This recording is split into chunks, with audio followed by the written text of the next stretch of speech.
ये क्या सोच रही है, इतनी गहरी सोच में घूमे। लगता है ईद वीद की प्लानिंग कर रही होंगी कि ये चाहिए, ये चीज़ें लेनी है, पैसे वैसे। अगर मैं पूछूंगा तो मैं फंस जाऊंगा, रहने दो।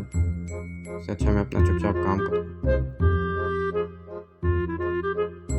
समझ नहीं आ रही, इतनी देर से सोच में घूमे और मैं पूछूं ना पूछूं। कभी दिल कह रहा पूछ लूं, कभी दिल कह रहा ना पूछूं। पूछ ही लेता हूँ उनके दिल में क्या चल रहा। बेगम, बेगम, क्या बात है आदिल? क्या सोच रही हैं आप इतनी देर से? कुछ नहीं, वैसे ही। नहीं, आप तो कुछ सोच रही हैं, बहुत गहरी सोच है आपकी। बताएं क्या सोच रही हैं आप?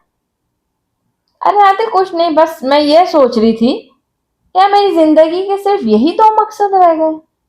दो मकसद? कौन से दो मकसद? अरे छोड़े, रहने दे, छोड़े छोड़े। नहीं, अब तो आपको मुझे बताना होगा। अरे क्या हो गया? कोई नहीं, ऐसी नहीं, बात नहीं, नहीं, नहीं, मैं ऐसी बोल रही थी। रहने दे, छोड़े ना। नहीं, बताना होगा। इस तरह मुझसे काम नहीं होगा। क्या दो मकसद है, बताएं। अच्छा भाई ठीक है, बताती हूँ, सब्र करें।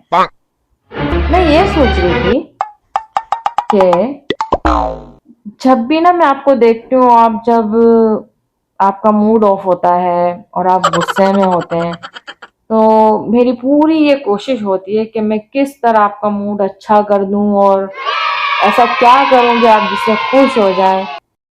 मैं ये सोच रही थी कि यानी क्या मैं इस तरह करूं कि आप खुश रहे हैं। मैं कितना गलत सोच रहा था ना बेगम के लिए। अच्छा, दूसरा मकसद बताएं। दूसरा मकसद क्या था? दूसरा मकसद दूसरा मकसद मेरा, मैं ये सोच रही थी कि और जब आपका मूड बहुत अच्छा होता है और जब आप खुश होते हैं, तो फिर मैं आपको जब देखती हूँ तो मैं यही सोचती हूँ कि क्या बोलें जल्दी। यही कि मैं आपका मूड और आपकी खुशी जो है वो किस तरह खराब करूं।